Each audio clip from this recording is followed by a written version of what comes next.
1 month later. Narito ako sa aking opisina. Maaga pa lang ay narito ng mga kaibigan ko. Nalaman kasi nila ang tungkol sa nangyari sa amin ni Dea dahil hindi natuloy ang kasal namin noong nakaraang 3 linggo. And thanks, wala ngayon si Dea dahil may lakad ito kasamang kanyang mga kaibigan. Umagang umaga, problema na naman ang nasa isip mo. Hani ni Yago dahil pansin niyang nakasabunot ako sa aking buhok. Sobrang sakit kasi ng aking ulo dala ng pag-inom ko ng alak kagabi kasamang mga kaibigan kong narito. Pagkadating ko kasi sa mansyon ay uminom na naman ako ng alak. Kaya hetong nangyari sa akin. Ang sakit ng aking ulo kahit uminom na ako ng gamot kanina. Hindi ako sumagot dahil iniinda ko talagang sakit nito. Halos mapapikit pa ako ng mga mata sa sobrang sakit nito. Heto, may gamot ako dito. Mabisa yan. Ani ni Clint nang may ilapag siyang gamot sa ibabaw ng aking mesa. Saka may inilapag din itong bottled water sa ibabaw ng aking office table. Agad ko namang ininom ang gamot na ibinigay niya. Thanks sa gamot. Ani ko pagkatapos kong mainom yon. Sama ka ba mamayang gabi? Tanong ni Marco. Pass muna ako dyan. Sagot ko dahil gusto ko namang makasama ang mga anak ko. Bala ko kasi pagkatapos ng trabaho ko ay bibisitahin ko sila sa probinsya. Friday ngayon. Kaya need kong umuwi ng probinsya para mahaba-haba naman ang oras ko para sa mga anak ko. Ayaw kasi ni Itay sa mansyon tumirang mga bata dahil nahihiya ito kay Lola. Sayang, may bagong bukas na bar sa Tagaytay. Treat ko sana ngayon kaso ayaw naman ng isa dyan sumama. Ani ni Yago. Sige, pero last na to. Sagot ko. Pumayag na din ako para matigil na sila sa kakakulit sa akin. Alright, hindi ka magsisisi sa pupuntahan natin. And by the way, isama mo na din si Dea. Pag-aya nito, ngunit tumanggi ako dahil naroon naman siya sa Tagaytay ngayon at baka doon din sila pupunta ng mga kaibigan niya. Kumusta nga pala ang paghahanap mo kay Kyril? Tanong nito. Nagkibit-balikat na lamang ako dahil wala pang balita mula sa kanya. So paano yan? Anong plano mo kung wala na talaga siya? Tanong nito. Kahit din kay Luke ay wala na akong balita sa kanya. Even kay Dea ay wala din itong alam kung anong totoong nangyari kay Luke. Kung totoong patay ba ito o buhay. Dahil sa biglaang pagkawala ng mga ito. Mahahanap pa siya, Yago. At nararamdaman kong buhay si Kyril. Ani ko. Pero bilib na talaga kami sa'yo ha. 3 na ang anak mo tapos ngayon mo lang nalaman. Sabay tawa ng mga ito na ikinangisi ng aking labi. Sabay-sabay pang nagtawanan ng mga ito.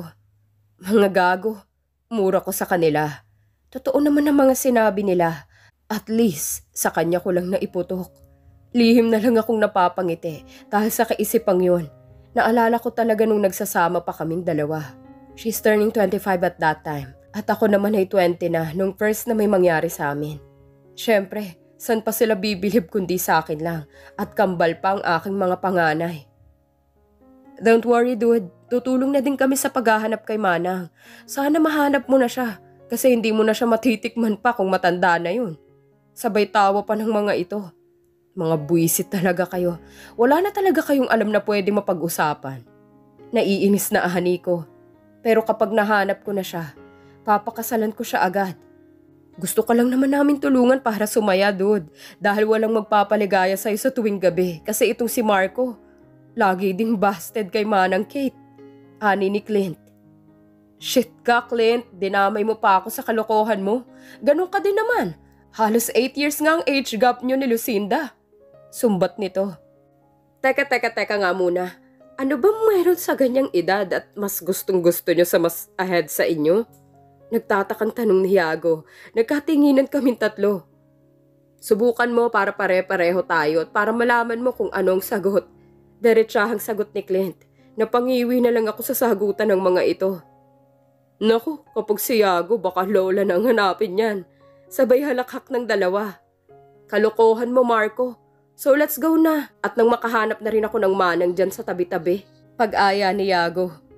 Gago, mga nagtitinda lang makikita mo dyan. Amoy panis na yung mga yun. Hani ni Clint. Gago, yun ang masarap. Sagot naman ni Yago. Shit, ulol, nakakasuka. Pweh, singhal nito. Natatawa na lang ako sa mga ito dahil minsan talaga nawawala ang aking pagod kapag siraulong mga kasama ko. Magsilayas na nga kayong lahat, mga baliw. Singhal ko. Sige dude, kita na lang tayo doon mamayang gabi. Hani ng mga ito at sabay-sabay na silang nagsilabasan. Napabugan na lang ako ng hangin sa aking bibig. Tumahimik din ang loob ng aking opisina nang umalis na ang mga ito at sumagi na naman sa aking isipan si Kyril.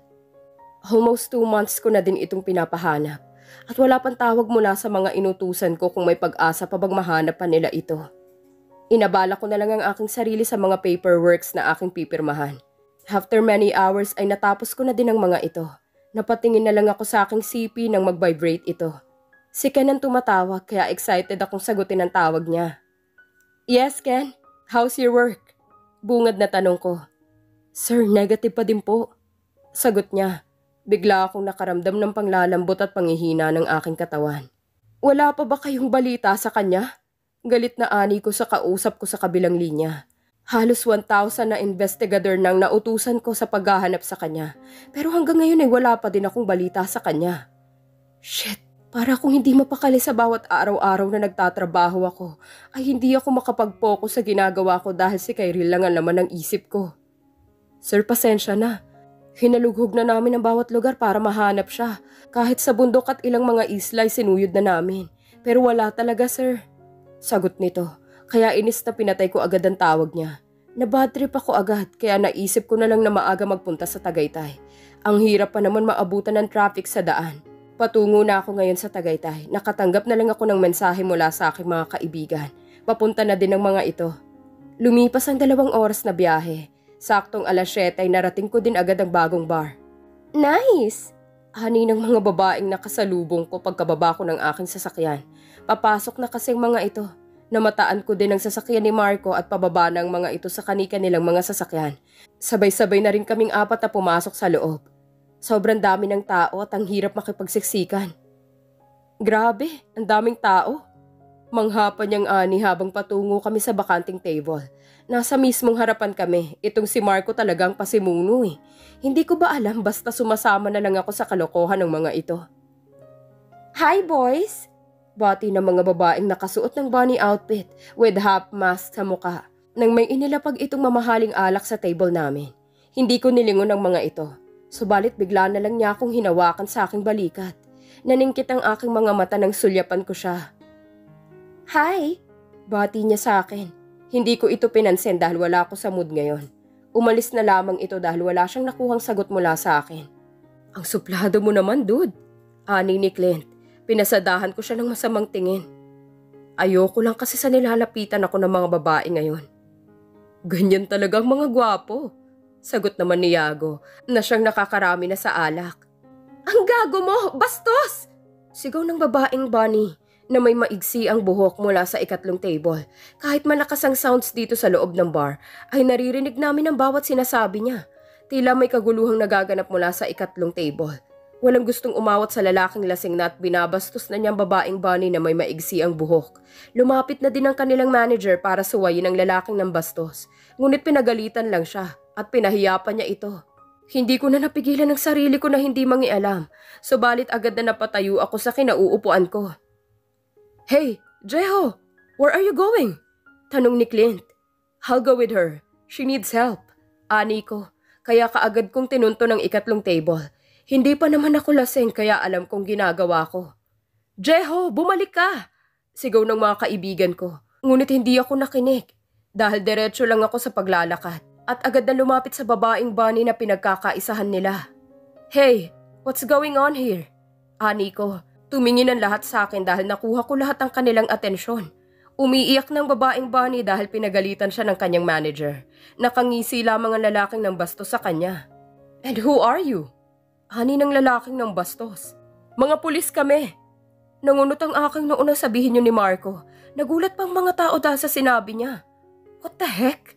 Mapapahamak na naman yata kami sa kalokohan ng isang to. Isa-isa namang nagsipulasan ng mga tao kaya lumuwag ang space ng bar. Ang iba ata ay nagsisilabasan na dahil natakot yata ang mga ito. Mga pulis kayo, sir? Ani ng babaeng manager. Medyo nasa 50s na ang edad nito. Oo, at karapatan naming maimbestigahan kung anong nangyari dito kanina. Ani ni Clint. Damit. Talagang sinalo na nilang pagiging pulis-pulisan ng mga kaibigan ko. Kayo nang bahala dito. Panindigan niyo to. Bulong ko kay Clint. Nauna na akong lumabas ng bar. Sa labas ko na lamang aantayin ng mga ito. Nilalamutak na ako ng kagat ng mga lamok sa labas. Dahil hanggang ngayon ay wala pa din sila. Mahigit kalahating oras na din ako nag-aantay sa labas. Pero marami na ding nagsisilabas ang mga tao. At tila mapapaagang pagsarado ng bar dito. Hindi na ako nakatiis sa pag-aantay kaya naisipan kong magpunta sa sasakyan. Aray! Buisit! Buisit! Ani ng babaeng natapilok dahil sa suot niyang takong na sandalya. Parang siya yung babaeng binastos ng lalaki sa loob ng bar kanina. Hindi ko naman sigurado kung siya dahil siya lang yung may maiksi ang buhok. Papasok na sana ako sa loob ng aking sasakyan nang marinig ko na lang ang parang may kaaway na naman ito. Binalikan ko ito at nasa mismong kalayuan na sila. At nasa kadilimang parte na din ng mga ito dahil pilit siyang hinihila ng hayop na lalaking bumastos sa kanya. Agad ko namang tinungo ang mga ito at napatakbo na din. Mula sa pagkakatalikod ng babae, hinawakan ko ang kamay niya at hinila kaya ito napayakap sa akin. Gago ka ba? Mura niya sa akin. Napalakas kasing pagkakahila ko sa kanya kaya ito nagalit. Bahagyang tumingala ito dahil sa maliit na babae lang ito. Dahil sa medyo may kadiliman ay naiukod ko pa ang aking ulo para masigurong pagkakakilanlan ng babae. Kyril? Tanong ko. Nagdadalawang isip ako kung siya ba dahil hindi naman ako bulag. Sinong Kyril? Takang tanong niya. Hayop ka? Ikaw na naman? Galit ng lalaking ng bastos kanina. Susugurin niya sana ako nang nakatanggap ito ng malakas na suntok mula kay Marco. Hindi ko napansin ang pagdating nila dahil hindi na maialis ng mga mata ko sa babaeng kaharap ko. Lasing na ba ako kaya mukha ni Kyril ang nakikita ko? Para makasiguro ako'y agad na binuhat ko siya at tinunto ng aking sasakyan. Saan mo ba ako dadalhin? Pagpupumiglas niya habang ipinapasok ko siya sa loob ng sasakyan. At nang maipasok ko na siya ay agad kong nilak ang pinto. Tumaas ang sulok ng aking labi. Matamang napatitig ako sa kanyang mga mata nang ilapit ko ang mukha ko sa kanya.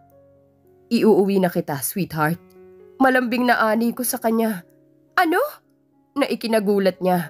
Halos hindi na maipinta ang mukha nito dahil sa inis. Nababaliw ka na ba? Hindi ako si Kyril at mas lalong hindi akong sweetheart mo. Singhal nito. Parang hindi nga ikaw si Kyril. Ang ingay mo. Saang lupalop ka ba nang galing ha? Tanong ko sa kanya habang pauwi ng kondo. Doon ko muna siya ikukulong para hindi sila magkita ni Dea dahil sa mansyon na umuuwi ito. Sa heaven ako galing at napol lang ako rito sa mundo nyo. Isa akong alien. Naiintindihan mo ba? Ani nito, sabay irap nito. So, alien ka pala. Ngayon lang yata ako nakakita ng alien na maganda sa balat ng lupa. Kasi yung alien ay natural na mga mukhang hayop. Pangiinis ko sa kanya. Nangunot ang noon nito. What? Ako hayop? May ganitong alien ba na mukhang hayop ha? Haler, bulag ka ba? Ang ganda-ganda ko kayang alien. Hani pa niya. Napangiwi na lang ako, hindi ako makapag-concentrate sa pagdadrive dahil sobrang sakit sa tenga ng boses nito. Ang ingay na parang Armalite kung magsalita. Sobrang hype niya. Bigla siyang natahimik at nabaling ang kanyang paningin sa may bintana. Hey, are you okay? Tanong ko dahil nag-aalala ko para sa kanya. Huwag mo akong kakausapin, nananahimik na ako kaya. Ani niya. Oo nga, sabi mo nga. Napabugan na lang ako ng hangin sa aking bibig. Itinuon ko na lamang ang aking paningin sa daan. Hindi naglaon ay nakarating din kami sa wakas sa aking kondo. Dito? Anong gagawin natin dito? Bakit dito mo ako dinala? Biglang tanong nito nang nakahinto na ang sasakyan sa tapat ng building. Huwag ka na lang magtanong, okay? Sumunod ka na lang sa akin. Ani ko. Bakit naman ako susunod sa'yo? Sige, sisigaw ako kapag hindi mo ako pinakawalan. Ani niya. Hindi na talaga kita papakawalan at huwag ka nang umasa na papakawalan pa kita. Kung gagawa ka ng hindi maganda, i-ready mo na lang ang sarili mo. At bakit naman ako magre-ready ha? Kasabay ng pagtaas ng isang kilay nito. Idadala lang naman kita sa heaven kung saan ka nang galing. Nakangising ani ko. Ano? Langit? Kakababa ko lang dito sa lupa ha? Ipapatapon mo na naman ako sa langit? Inis na sabi nito. And so? Ayaw mo yun, sweetheart? Dalawa tayong mararating ang suktulan ng langit. Ani ko nang bahagya kong inilapit ang aking muka. Umiwas siya sabay ngiwi nito at bahagya niyang hinaplos ang mga balat niya sa mga braso nito. Pigik akong napatawa sa reaksyon niya dahil natakot ata ito. O ano? Hindi ka pa bababa riyan? O baka gusto mong buhatin na lang kita papasok sa loob? Tinapunan niya ako ng masamang tingin. Oo na, bababa na. Kung makautos akala mo ay hari. Hindi ko na lamang pinansin yon. Nang isinarado ko na ang pinto ng sasakyan, agad kong hinaklit ang bewang niya ngunit pilit niya itong tinatanggal ang aking mga kamay. Ngunit nanatiling naroon ang aking kamay sa bewang niya. Patungo na kami sa lobby ng hotel at dito kami nahintong dalawa. Ano ba? Bitawan mo ako, Jeho! Naiinis na ani nito na ikinagulat ko ng bigkasin niyang pangalan ko. Kahit may ilang mga taong dumadaan ay halos napatingin na sila sa amin. Mataman ko siyang tiningnan sa mga mata niya. Ang akala ko'y nawalan ito ng memorya, ngunit hindi pala. Gusto ko na lang matuwa dahil sa saya na nadarama ko ngayon. Subalit siya'y parang galit ito sa akin. I will not let you go, sweetheart. You don't know how you made me happy because you come back to me. I love you, sweetheart. Sabay haplos ko sa pisngi nito, ngunit agad niya itong tinabig ang aking kamay. Nagulat ako sa ginawa niya. Tila nagbago na ito sa akin. Alam kong galit siya dahil sa mga ginawa ko noon. Alam kong nasaktan din siya nang marinig niyang mahal ko si Dea, nang mahuli niya kaming nag-uusap, kaya ganito ang pakikitungo nito sa akin ngayon. I'm sorry. I'm so sorry. Malungkot na ani ko. Naningkit ang mga mata niya at tumaas ang sulok ng labi nito. Sinungaling. Sinungaling ka. Sigaw nito. Hindi na ako maniniwala sa'yo, Jeho. Kahit na kailan, ayoko na maniwala sa'yo. Ayoko na. Hindi ba't si Dea ang mahal mo? So pumunta ka na sa kanya at hayaan mo na lang ako, okay? Malaya na ako kay Luke at nagawa kong makatakas na walang anumang tulong na galing sa'yo. Binaliwala mo ako dahil kay Dea na siyang palagi mong kasama. So please, iwanan mo na ako, Jeho. Dahil kung hindi mo gagawin ito, ay patuloy mo lamang akong masasaktan. Ani nito na may mga luhang pumatak sa mga mata nito. Kaagad ko siyang niyakap ng mahigpit. Hindi siya tumugon sa pagyakap ko, bagkus ay itinutulak pa niya ang nakadikit kong katawan palayo sa kanya. Ngunit hindi ako bumitaw sa pagkakayakap sa kanya. Nanatiling nakadikit pa din ang katawan namin sa isa't isa, kahit ilang beses pa niyang suntukin ang aking likod. Please, sweetheart, patawarin mo ko. Hindi ko intensyon na saktan ka. Mahal na mahal kita, okay? Si Dea ang mahal mo. Siya ang pinili mong pakasalan. Tapos ngayon, ako na ulit ang mahal mo? Bumabalimbing ka na sa kanya dahil lamang sa akin. Hindi mo ba alam kung sino talagang sinasabihan mo ng I love you? Ani nito, ramdam kong nagtatampo lang ito kaya kulang lang ito sa kiliti. Mahal talaga kita, okay? Saka hindi naman natuloy ang kasal namin dalawa kasi naisip kong ikaw ang papakasalan ko. Sorry na, okay? Wala na kami ni Dea. Pagtatapat ko, agad ko din siyang binitawan mula sa pagkakayakap ko sa kanya. Napatingin ako sa kanya na parang malungkot pa din ang mukha nito. Hindi ko nakuhang matamis na pagsuyo sa kanya. Nang may bigla na lang nagpaputok ng mga bala ng baril, kaya agad ang pagkubli naming dalawa. Tarantang mga tao at kanya-kanyang kubli din ng mga ito dahil sa nagpapanik na din ng mga tao. Are you alright, sweetheart? Nag-aalalang tanong ko rito. At napapatingin na lang ako sa kanyang katawan kung may tama siya ng bala. Pero thanks God dahil wala siyang anumang tama sa katawan.